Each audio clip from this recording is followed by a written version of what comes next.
Welcome to panel discussion 1, Caring for Country, and Mana Whenua for today's program. Now, joining us is somebody that has a lot of experience in this space, Cheryl Leavy. She's the Executive Director of Partnerships, the Partnerships branch of the Queensland Department of Environment and Science. And she's a Cooma traditional owner, that country being in southwest Queensland, between St George and Cunnamulla. And her role has a strong focus on working in genuine partnership with First Nations people to co-steward Queensland's unique environment and protect the rights and interests of First Nations peoples, including the deep value of cultural heritage, which we'll talk a little bit about today as well. She's responsible for the Cape York Tenure Resolution Program, World Heritage Oversight, and Indigenous Land and Sea Ranger Program and policy and strategy, including native title and cultural heritage. She's also the department's cultural agency leader, and she's also enjoyed a long career in arts administration, serving on several boards, including the Queensland Art Gallery, Canberra Museum and Gallery, the ACT Cultural Council, the Queensland Music Festival, and currently the Brisbane Writers' Festival and the Institute of Modern Art. And Cheryl is passionate about language revitalisation and is working on her own language. Cheryl, thanks so much for joining us today. I have to apologise to you and our audience because you were going to be joined by Tina Parau from the Environmental Advocates New Zealand, the founder of the Papoya Environmental Advocates New Zealand, but she's unwell this morning and unable to join us. So Cheryl, we'll look forward to hearing more about the work that you're doing in Queensland. Just to start, what is the work that you're focused on at the moment in your role when it comes to partnerships? I will start with an acknowledgement myself, if that's all right with you, Dan, to indulge me. And in my own language, Ilu Yamba Yagara, Ilu Yamba Turbu, Ilu Yambaraban, Nyanjan, Wariwando Yambaraban, Yagara Turbu Madan, Ngawu, Yamamadan, Yamagarangaro, Ngaju Urbania Willinja, Ngatu Kuma, Ngatu Goamu, Ngaju Yambadanga, Kalamalan St Georgega, as Dan said, which means this place here is Yagara and a Turrbal camp. This country, Nyanjan, Brisbane, always was and always will be the Yagara and Turrbal people's country. And hello to my people, hello everyone. My name in my language is Willinja. I'm from the Cooma Goamu Nation, and my country is between Cunnamulla and St George. That's an important expression of our protocol and terms of reference, even in this short time frame. It's important that we do that. So thank you for indulging me. I also acknowledge all First Nations people participating today. And kia ora, I pay my respects to our brothers and sisters from Aotearoa. And I wanted to say, seeing as Tina couldn't be here, as Wanganui ancestors taught, Kei wo te awa, kei te awa ko wo, which means I am the river and the river is me. I pay my respect to your beautiful language and your people's way of using it to respect, connect and protect.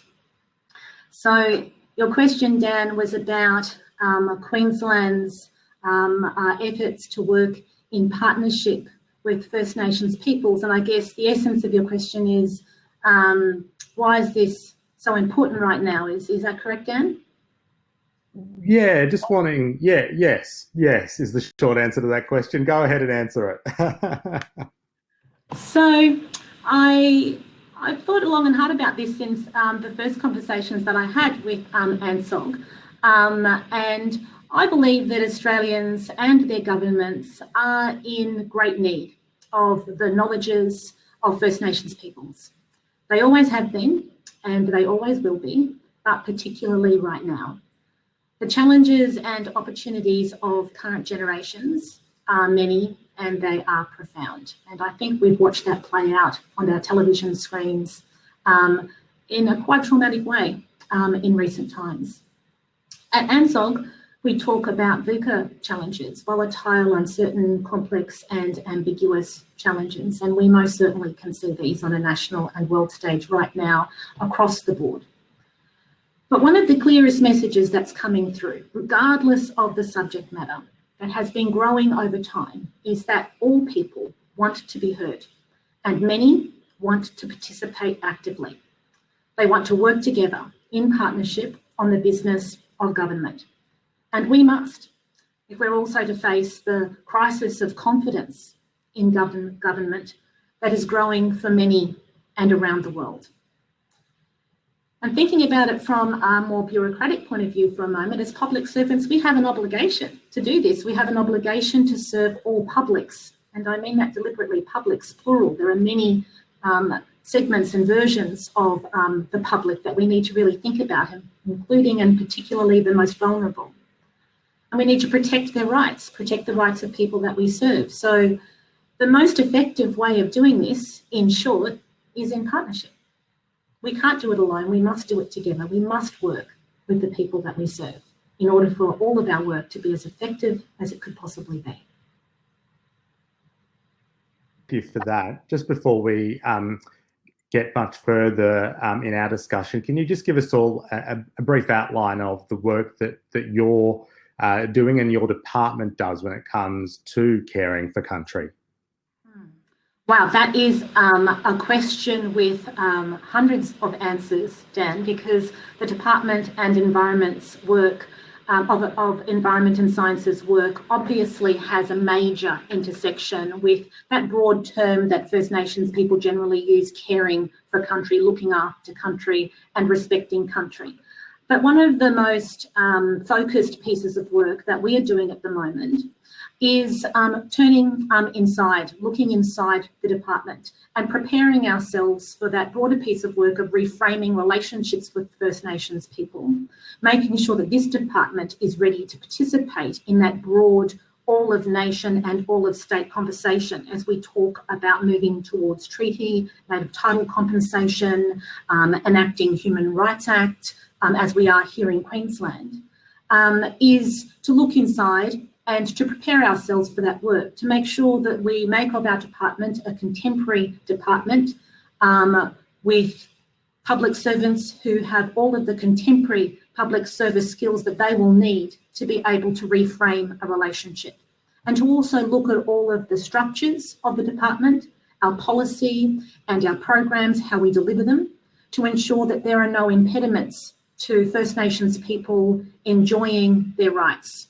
The rights and interests that are enshrined in multiple pieces of legislation that we either administer or help to enact, such as the Nature Conservation Act, legislation around World Heritage, the Human Rights Act, the Native Title Act, and the Cultural Heritage Act. All of those acts have some reference to the rights and interests of First Nations people when it comes to looking after the protected area estate, but not just limited to that, all country. So our department has introduced the Gura Gura framework, and there is a link next to my bio.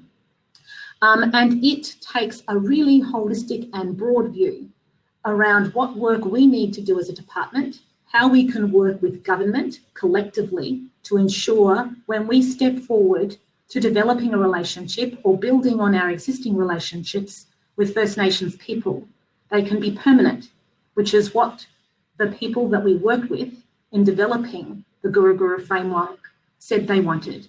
They want a permanent relationship, one that is built on trust and respect, so that when we meet challenging conversations, when we move into contested spaces together, our relationship is prioritised as the most important thing, and that we will protect that above all else, acting relationally and not transactionally, focused on our relationship, not the project or the business at hand, or even some of those pragmatic things that we must have in the back of our minds, the short-term costs as opposed to the long-term gains of having a relationship that is permanent, based on trust and respect.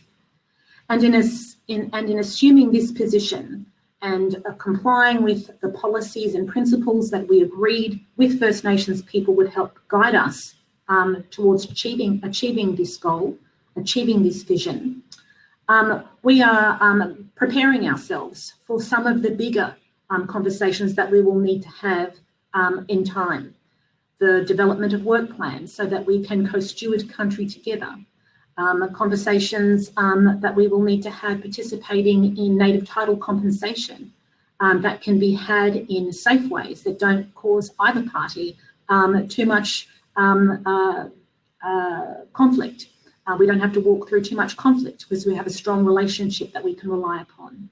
So you can see there's both immediate benefits to our department, but much broader benefits to all Queenslanders and all government departments if each of us, if each public servant and department focuses in on prioritising the relationship as the most important thing. And for First Nations people, it also means putting country and people at the centre of all that we do. That's the primary principle of our Guru Guru framework. How, with the Guru Guru framework, how big a shift was it internally within the department to come to that position where you are talking about long-term permanent partnerships, and that every dealing with partners needs to be seen through that relational frame that you mentioned there, as opposed to short-term transactional sort of processes and dealings? Well, it's a spectrum, isn't it, Dan, like all things? For some, there was no change at all. This is already what people were doing. And to have that affirmed through the Guru Guru framework and provide a policy authorising environment for engaging in the way that many already were was welcome. For others, it was very different and presented a great number of practical challenges.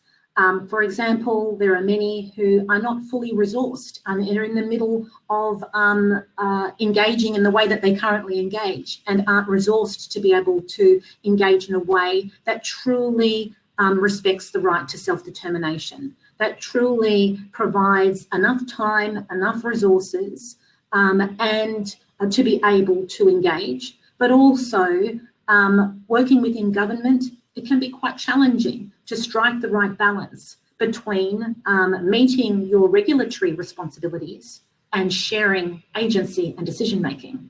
How do we do that in a regulatory space is a question that is to be answered by our current generations within the public service and in partnership with First Nations people.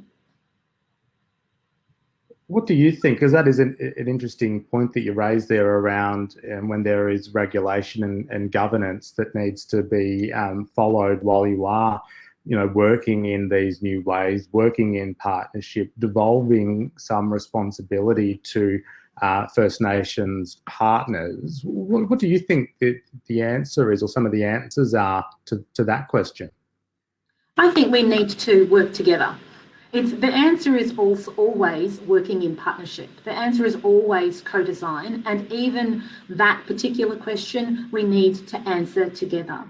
The question of how to structurally share agency with First Nations people is one of the key initiatives, if you like, under the Guru Guru framework. We are looking at our authorising environment. Under the Guru Guru framework, there are a number of different domains, and I'll dive into those a little bit further in the yarning circle. So if you're interested in hearing more about that, participants are interested in hearing more about that, they should join the yarning circle later. But one really important domain are agency-specific measures. And in our agency-specific measures, like any other agency, they are ones that only our department can do. So any department could have a Guru Guru framework and it would have agency-specific measures. And for us, our agency-specific measures include assessing our authorising environment, going through all of our legislation, all of our policy and procedure to see, as I said before, where there are barriers to participation and how we can then, the next step, structurally embed partnership approaches, participation, inclusion, and protection of the rights and interests of First Nations people. That's a very important element of the answer to your question, but it is a very big question. We're also ensuring that we are reviewing how we make agreements so that our agreement making is repeatable, comparable, and readable by First Nations people, that the documentation of our agreement making, which is a form of structurally embedding shared decision making, governance and management. And in our case, that mostly relates to the protected area estate, national parks. So our agreement making is a key form of sharing agency. And that agreement making is being reviewed through the lens of Gura Gura and the shared values and principles that we developed with our First Nations partners to see how we can structurally embed that through agreement making. But we're not just waiting until a formal agreement is struck. In our everyday engagements with First Nations people, we are activating that sharing of governance and management as we can, as much as is practical, keeping in mind that we do need to take a pragmatic approach, and a pragmatic approach includes living within our means. So therefore, we need to strike the right balance between making sure that we live within our current budgets, but also seek an appropriate budget that will enable us to be able to deliver upon the rights and expectations of First Nations people in working in partnership with them.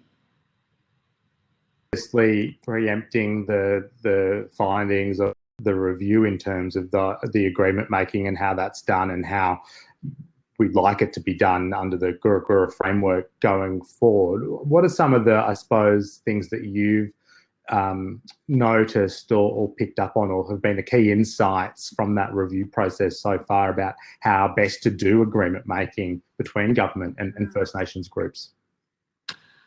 I think what we've learned through our engagements to date, and that's long before I joined the department a couple of years ago, and inclusive of the consultations and engagements we conducted as part of developing Gura Gura, and the deep intelligence. There would be centuries of experience here in the department amongst my colleagues. We understand that, especially for the Department of Environment and Science, agreement making really does need to, as I said before, keep country and people at the centre. Anything that veers too far from that for First Nations people, it starts to veer into spaces where we will question the real basis, the real purpose of the relationship. Proud partnerships and good agreements look to make sure that that agreement is ongoing and doesn't necessarily end prematurely. That way it remains relational. They make sure that we are inclusive of the entirety of a project, as opposed to agree to do things in a transactional way. There is a holistic approach to looking after country, not just for a temporary period of time, as we do when we think of agreement making in a contractual sense. I think they always deliver upon the core promises and commitments that are made. The failure to do so in the past, and we all know this to be true, it's uncomfortable to say it, but we have not always, as a government or governments, met the commitments that we have made, and sometimes for reasons that bear out under interrogation. But we do need to be open and transparent and accountable to our partners when we are not able to meet an agreement that we make. So I guess I would sum up by saying that even in the business of agreement making, we focus on the relationship, because it will see us through any individual project or and the longer term work that we do together. And it will see us through any challenges that we face and help to ensure that we can create value that all of us can share in, not just First Nations people, but all Queenslanders in the state that I'm from, and all people around Australia, all of the different state governments represented, that we can all share in the value that we generate.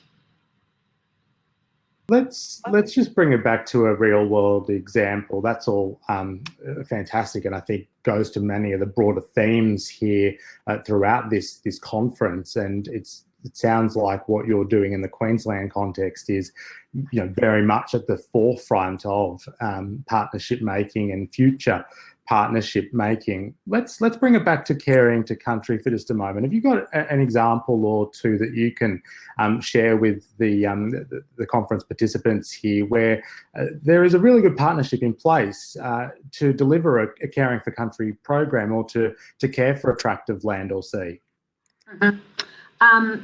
Hundreds of examples, and so I guess I'll start with the broad example of the Indigenous Land and Sea Ranger program. The Indigenous Land and Sea Ranger program involves more than 100 rangers at the moment in about 24, 25 communities, working with their own community-led organisations. The Land and Sea Ranger program also involves a junior Land and Sea Ranger program, which means we are working to engage young First Nations people with country, on country, and help them to learn from their own elders about how to care for country, and also building a pathway, if you like, for young people who are interested in this, and inspiring young people to be interested in this as a future career path, and as part of a cultural revitalisation process, which incorporates language revitalisation. But the Land and Sea Ranger program itself importantly involves focuses on self-determination for the Ranger program. So the work program that is developed by the Ranger group is self-determined. It is not limited to the protected area estate, as one might think. They can operate outside of park and any accessible, in terms of land tenure, area of their country that they prioritise as requiring their care and attention. And importantly, recently, the Queensland Government, through our last budget process, doubled the number of Land and Sea Rangers in recognition of the incredibly effective partnership with government and the value that they generate by working on country in a highly culturally knowledgeable way to care for country in partnership with Queensland's Queensland Parks and Wildlife Service. And a recent report by the Overcoming Indigenous Disadvantage Productivity Commission in 2020 used the Indigenous Land and Sea Ranger program as an exemplar in partnership approaches to caring for country, and did mention the fact that work plans are developed that are shared between the Land and Sea Ranger program and the Queensland Parks and Wildlife Service. So a great example of an institution working with a community-based organisation. So the institution of government, the entity of government, working with a community-based organisation and working together on a key piece of documentation process, if you like, the processes of government, but to produce real outcomes that are of value and benefits that are of value to both parties, to both the Department of Environment Science and the Queensland Government and the Queensland community, and to the organisations that run the Land and Sea Ranger program, all of the rangers, their communities, and the elders and young people that they work with. So it's an incredibly successful program. And if you wanted to hear more about that program from First Nations Ranger organisation, again, join the Yarning Circle, where Gavin Singleton from the Dawawuru Rangers up around Cairns will be joining me to talk through exactly what a partnership process, what a partnership looks like from his perspective. What do you and thank you for the forward tease, the forward sizzle to join your Yarning Circle for some more information about the program. But let's just home in now for the benefit of those who won't be or can't join your Yarning Circle. what makes it a good partnership? What makes it a good, the way that the department deals with local Indigenous organisations, what makes that a good example of a partnership? How did you get the buy-in from Indigenous organisations, agree on, shared goals that has everybody pulling in the same direction, and how does that relationship now remain strong? What keeps it strong in an ongoing sense? Well, buy-in is pretty easy because we're working together on country, and I don't need to sell to this particular group that it is one of the, I know we have many really high priorities, but country is at the centre of the ontology of First Nations being. That connection to country is what we are and the way we behave. It's all one thing. Country and people are one thing. So buy-in was not difficult. We, as many Indigenous Land and Sea Ranger organisations that we are willing to fund will be in existence. As many rangers as we can fund, positions we can fund, we can fill with First Nations people. So buy-in is very easy. Goal setting together, I think how you develop a partnership relationship from the outset and ongoing is really important. And the easiest way to explain First Nations terms of reference in English, as opposed to in my Kuma language, is that broad idea of values and principle setting. You need to have a primary and preliminary conversation from the very outset around your shared values. And when you're done doing that, still not ready to speak about anything to do with a project or anything like that, then you need to speak about your shared aspirations, your goals, not just your values, but your goals, what you want to achieve in a broader sense. And then after that, you can get more specific and talk about what that might look like in terms of priority pieces of work. And then you can get more specific and talk about the actual project that you came to speak about. And in doing that, you develop a relationship, you develop connection, you begin to understand priorities, because in having those conversations, examples will be given. If you can do this on country, though this is very difficult right now with COVID, all the better, because you can be looking together and seeing the same thing and connecting with country and people, which helps the relationship to develop more deeply. Goal setting is done in our department through many conversations, taking a negotiated approach. We don't arrive with a set of program rules and that type of thing and sit down and take people through it. That's not how we operate at all. We negotiate a work plan together where that's necessary, and largely in the Indigenous Land and Sea Ranger program, the work plan is self-determined, as I said. So the goals are self-determined for each individual ranger group. And all of that is what helps the relationship to remain strong.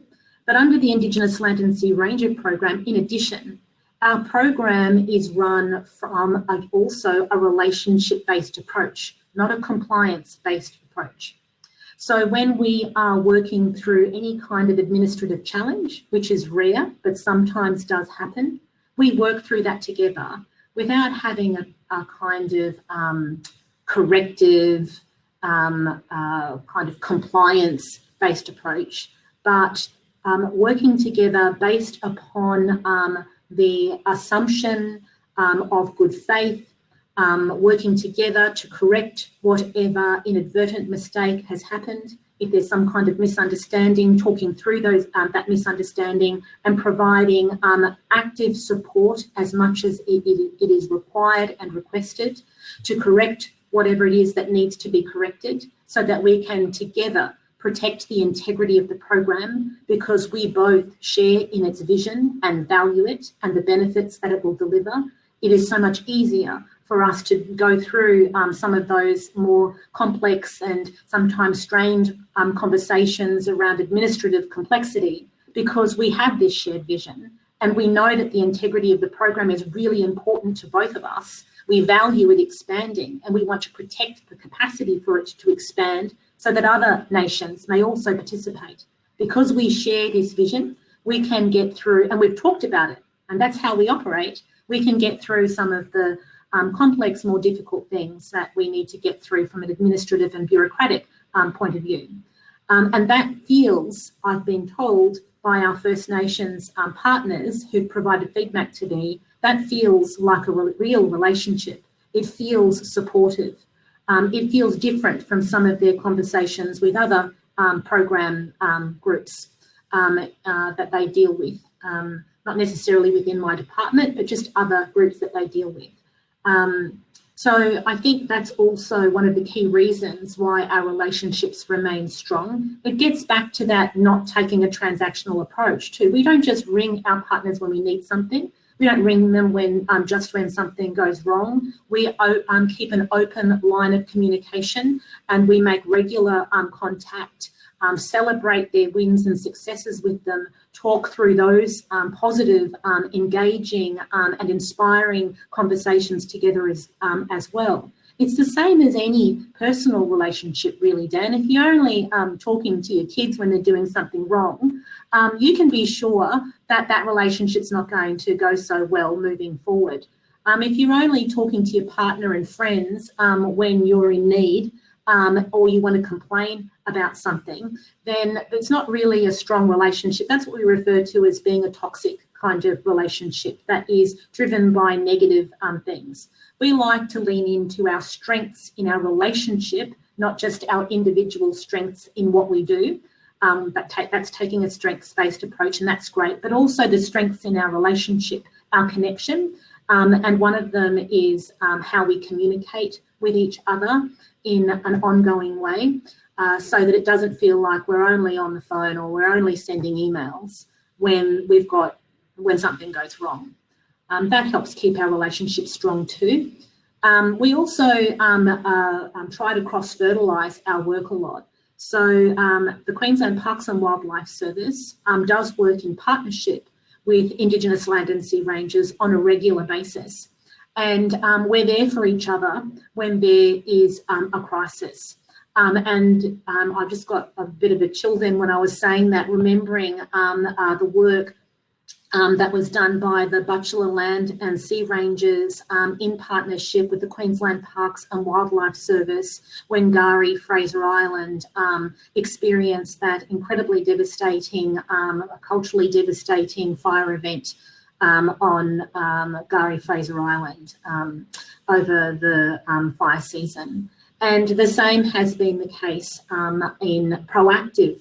So that's a bit of a reactive space, but the same has been the case in proactive land management when it comes to fire up and down the state, where we proactively work together with Indigenous Land and Sea Rangers in partnership.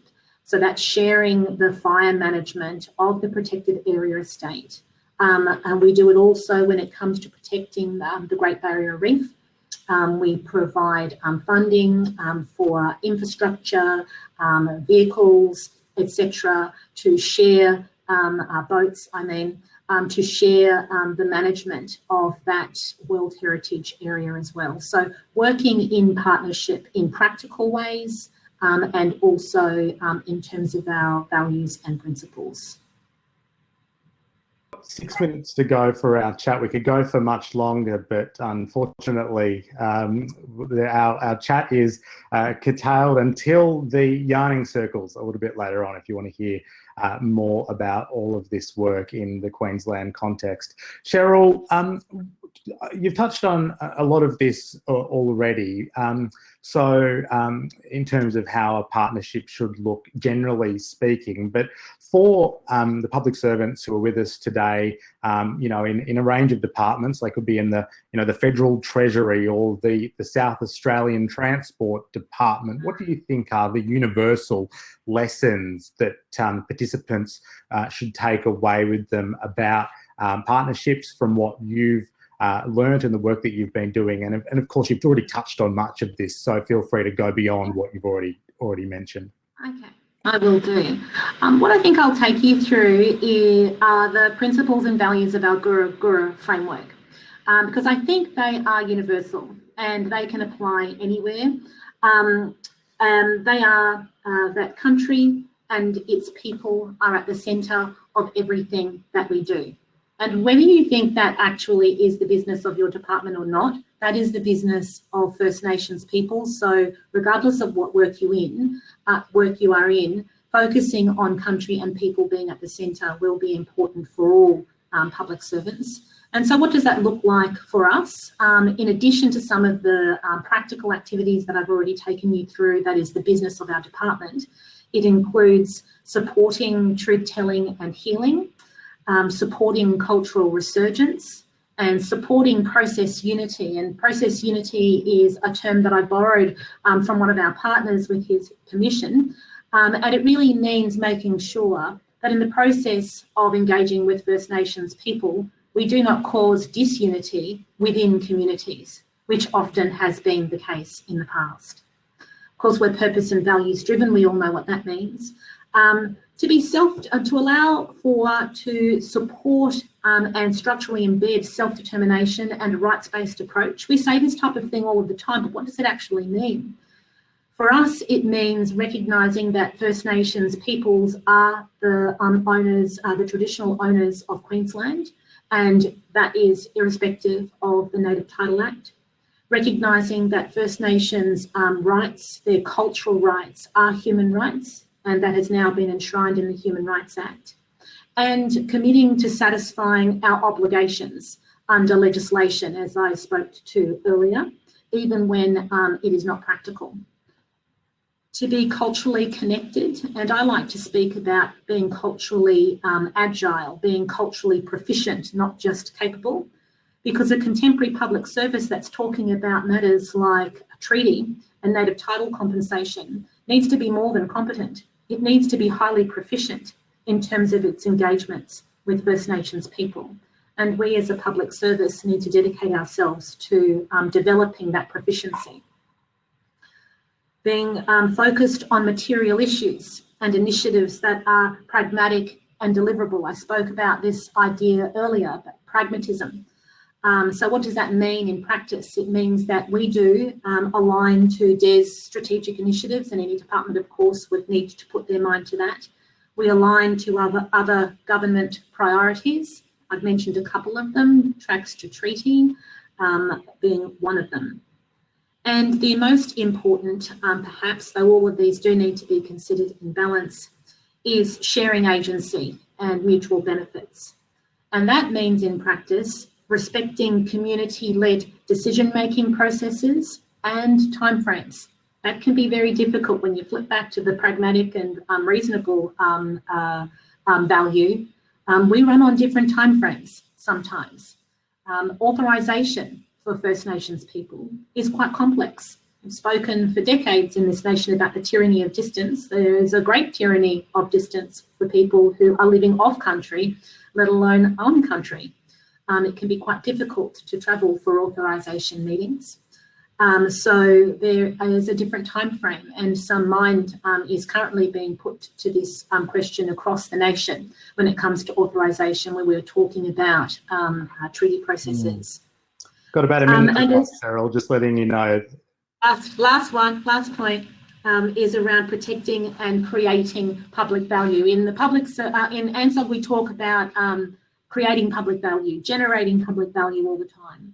And it got me to thinking about the fact that from a First Nations perspective, looking at from our perspective, we're all about protecting public value, the inherent public value that is in country and people, which is why they must remain at the centre of everything that we do. If we can protect that and steward it safely for future generations, the job of generating public value will be much easier. Thank you so much. I've really enjoyed our chat, and I'm sure that those with us in the conference audience have as well.